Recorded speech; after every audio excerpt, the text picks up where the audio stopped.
Okay, so I got some veneer and some supplies in the mail today, so I thought I'd show you all that. First of all, up here in my veneer rack, I got this red oak as backer veneer because I have a lot of walnut burl panels that only the outside of the panel gets seen, but the back doesn't. But you still have to put a backer veneer on your panels, otherwise the panels will warp. So that's what that's for. And originally I thought it was just going to be normal red oak, but it's actually like curly quarter sawn red oak, so it's actually kind of pretty. So I ain't got no other backer veneer to use, so I'll have to use it. But it just seems kind of like a pretty veneer to use as a backer. And I got some stuff for the cabinet gluing up right now. This is going to be one of the legs for the base. It's like a style that will help hold the drawers. But then right here, I got me a vacuum press because on this cabinet, the walnut burl puzzle cabinet, there's a lot of large panels that need to be veneered, and I don't have enough clamps to do it. So right here I got me a 4 foot by 4 foot vacuum bag. It's actually a lot bigger than I thought it would be.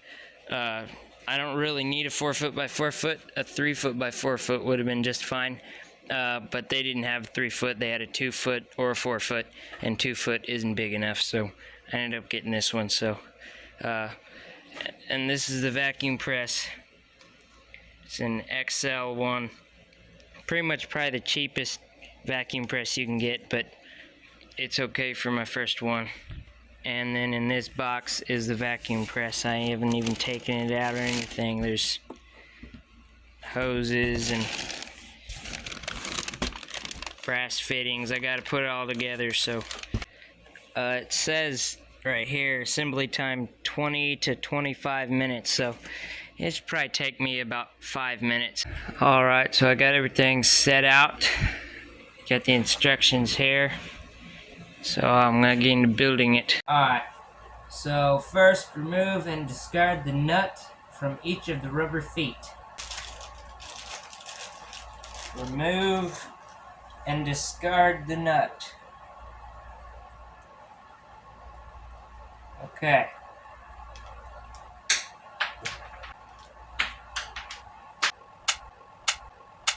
Attach 4 rubber feet to the bottom of the vacuum pump. Not really sure why they put those washers on there if I'm just supposed to throw them away. Seems kind of a waste.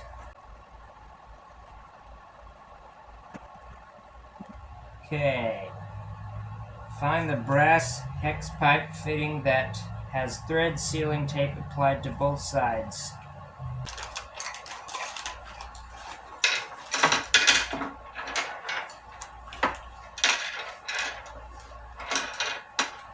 Okay, we got 11 brass parts, but what the heck is the brass hex pipe fitting?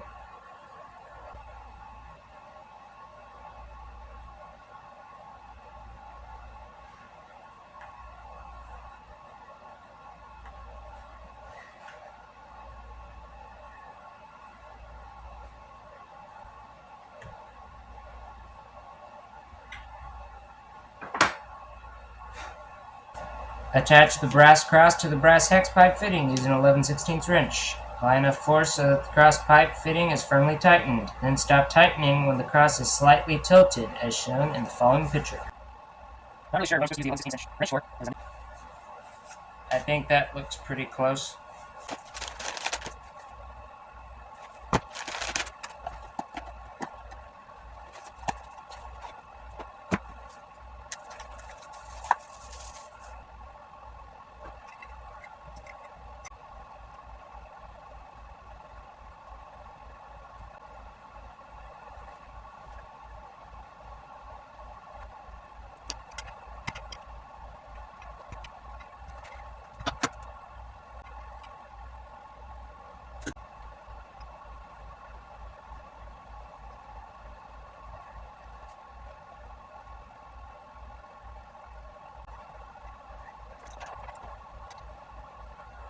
Hopefully I don't cut the tube doing this.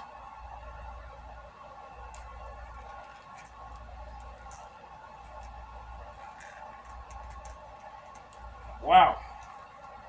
I'm gonna need a sharper knife.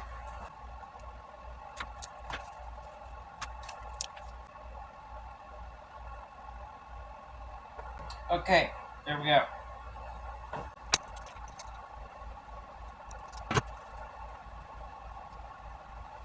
Alright, I think it is all done. I got everything on. This end of the hose has this, which I believe there's a fitting in the back of the vacuum bag box. Okay, so this was in the vacuum bag box. I think that fitting right there fits this. Okay, so that brass fitting does fit on there, and that'll just go into the hole in the top of the vacuum bag. And I was looking at this page with all of these warnings on it. Warning, safety should be your highest priority when working with this item. It is your responsibility to use and handle it in a safe manner in accordance to all safety policies in the work area. Wear appropriate safety equipment, including eye and ear protection, while using this item. Not really sure at all why they're saying that, seeing how on the vacuum press box it says that it's about as loud as a refrigerator. Am I supposed to be using ear protection when I'm around a fridge? Because I didn't know that. To avoid danger of suffocation, keep this bag away from babies, children. Do not use this bag in cribs, beds, carriages, or playpens. This bag is not a toy. Brass products may contain chemicals known to the state of California to cause cancer, reproductive toxicity. Brass products may contain chemicals known to the state of California to cause cancer. So they're saying that the brass fittings cause cancer. Alright, well, anyway, it's all together. Got the bag right here. I gotta figure out how to use this. I still don't know how to use it. I'm not gonna need to use this vacuum press for probably 2 weeks or so before I need to make my panel. Right now I'm working on these legs right here. This one here is already glued up. It's not sanded down or ripped or anything. I have to wrap this in walnut. I'm gonna do about 1/8 of an inch of walnut all the way around this. And then this leg, I have 4 of them, and they will all go right here like this on the cabinet, and then all the drawers underneath will be under. This thing's about 6 inches too long, so it looks kind of stupid right now, but I'm gonna have a whole nother video on making these legs anyway though. But alright, hope you enjoyed the video. See you in the next one.